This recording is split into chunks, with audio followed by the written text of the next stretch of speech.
एक और नए वीडियो के साथ मैं फिर से हाजिर हूँ। आज कुछ इन्फॉर्मेशन वीडियो लेके आया हूँ मैं आपके लिए बैंक से रिलेटेड। एक्चुअली होता क्या है कि आजकल जो पैसा आ रहा है गवर्नमेंट का वो एनपीसीआई डीबीटी के थ्रू आ रहा है। आपने सुना ही होगा कि आपके खाते में कई लोग बोलते होंगे एनपीसीआई डीबीटी करवाओ।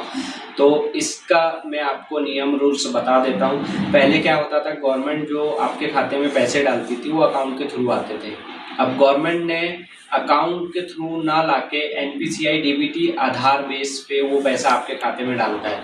फॉर एग्जांपल एनपीसीआई मतलब ये होता है कि नेशनल पेमेंट सिस्टम जो होता है गवर्नमेंट के द्वारा एईपीएस जैसे आधार एनरोलमेंट पेमेंट सिस्टम के माध्यम से आपके खाते में पैसा आ रहा है, मतलब आपके आधार के थ्रू पैसा डल रहा है। कई कस्टमर ये है कि उनके पास 3-4 खाते हैं और अगर रेगुलर मान के चलो फॉर एग्जांपल उनका एसबीआई का खाता तो रेगुलर उसी में चेक करवाता है, उसी में देखता है, फिर बोलता है कि मेरे स्कॉलरशिप का पैसा नहीं आ रहा, या फिर कई लोग बोलते हैं मेरे किसान सम्मान निधि का पैसा नहीं आ रहा, मैंने सब फॉर्म डॉक्यूमेंट सब जमा कर लिया, मैंने पंचायत में बात कर लिया, तो वो बोले डल गया है या डल रहा है। तो उसका मेन रीज़न यही होता है, अगर आपके पास 2-3 खाते हैं तो आप अदर खाते जिस खाते में एनपीसीआई डीबीटी होगा उसी खाते में वो पैसा जाएगा। आप ये चीज़ नोटिस कर लीजिए। चाहे आपको अगर रेगुलर एसबीआई खाता भी चला रहे हो और आपने एसबीआई का खाता नंबर भी दिया हो तो वो पैसा उसमें ना आके आपका आधार जो ऐड होगा एनपीसीआई या डीबीटी के माध्यम से उसी खाते में वो पैसा जाएगा, चाहे वो पोस्ट ऑफिस हो, चाहे आपका सेंट्रल बैंक हो, अदर कोई भी बैंक। तो एनपीसीआई डीबीटी का मतलब ये है, मेरा आपका वीडियो बनाने का मकसद ये है कि आप तक सही जानकारी पहुंचाऊं। आपका अगर पैसा आ रहा है, फॉर एग्जांपल लाडली बहना का पैसा आ रहा है किसी महिला के खाते में और वो आते आते रुक गया है, तो उसका रीज़न यही है कि आपके खाते में एनपीसीआई डीबीटी नहीं है, इसलिए वो पैसा नहीं आ रहा हो। या फिर हो सके कि जिस खाते में आपने एनपीसीआई डीबीटी करवाया हो वो पैसा उसमें जा रहा हो। तो मैं वीडियो में आगे आपको ये बताऊंगा कि आप घर बैठे आपके मोबाइल के थ्रू एनपीसीआई डीबीटी कैसे कर सकते हो, चेक कर सकते हो कि किस खाते में आपका एनपीसीआई और डीबीटी है।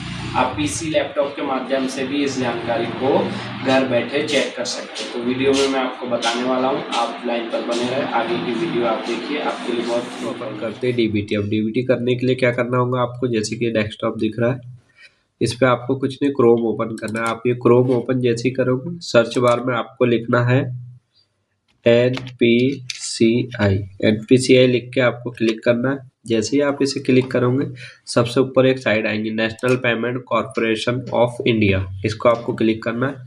इस पे आपको ये ऑप्शन दिए रहेंगे 3-4, कस्टमर पे जाना है। कस्टमर पे जाने के बाद आपको ये नीचे ऑप्शन आया 4th नंबर का भारत आधार सेटिंग एनेबल, BASE इसको बोलते हैं, यहाँ आपको क्लिक करना है। जैसे ही आप इस पे क्लिक करोगे आगे आपको और इसमें साइड दिखेंगी, मैं आपको बताता हूँ, ब्राइटनेस थोड़ा सा, देखिए ये आपका पोर्टल खुल गया। उसके बाद कुछ नहीं, आपको यहाँ जाना आधार सेटिंग। आधार सेटिंग पे यहाँ पहला ऑप्शन आएगा, यहाँ आपको डालना आधार नंबर। जैसे ही आप आधार नंबर डालोगे उसके बाद आपको उसके सामने पॉपअप लिखा है सेटिंग डिसेटिंग, तो आपको हटाना है या करना है। जैसे इनको डीबीटी करना है एनपीसीआई में तो यहाँ पे सेटिंग कर दो। यहाँ पे बैंक किस बैंक में करना है तो यहाँ आप जाके, जैसे इनको एसबीआई में करना है तो आप यहाँ जाके एसबीआई डाल सकते हो, एसबीआई, या फिर सिलेक्ट कर सकते हो। मैं देख यहाँ पूरे सभी बैंक दिए, जितने भी बैंक है आपके पास सभी बैंक इसमें आ जाएंगे। मैं एसबीआई के लिए एस दबाता हूँ, सॉरी ये एस दबाया। अब यहाँ पे मैं इसमें आप देख सकते हैं यहाँ स्टेट बैंक का ऑप्शन आया, यहाँ मैंने क्लिक कर दिया। इस पे अब ये 3 ऑप्शन है साइड में, आप देख सकते हो।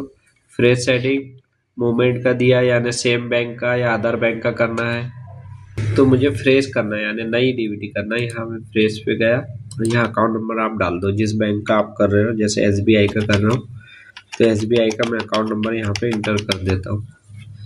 कंफर्म अकाउंट नंबर एक बार और डालना है।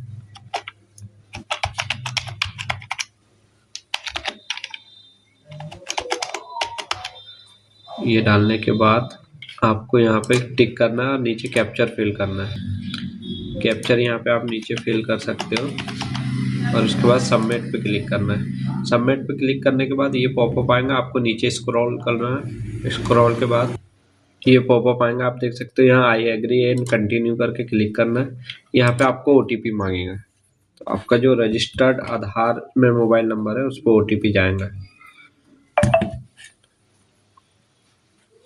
तो यहाँ पे OTP आपको फिल करना है, जैसे कि मैं यहाँ फिल कर देता हूँ, आप देखो, और यहाँ जाके कन्फर्म पे क्लिक करना है। जैसे ही आप कन्फर्म पे क्लिक कर दोगे उसके बाद आपको आगे पॉपअप खुलेगा ये कन्फर्म का, यहाँ आपको कन्फर्म करना है। जैसे ही आप कन्फर्म करोगे ये कुछ अलर्ट आया है, यानी इसमें साइड में कुछ प्रॉब्लम है, आप ओके कर सकते हो, यहाँ से बैक आ जाएंगे। उसके बाद अपना स्टेटस भी आप चेक कर सकते हो, हुआ या नहीं हुआ। सिंपल प्रोसेस है, आप खुद के मोबाइल से या लैपटॉप डेस्कटॉप से कर सकते हैं। तो ये थी मेरी वीडियो DBT NPCI को लेके। आपको अगर पसंद आए तो लाइक और सब्सक्राइब कर दो। ठीक।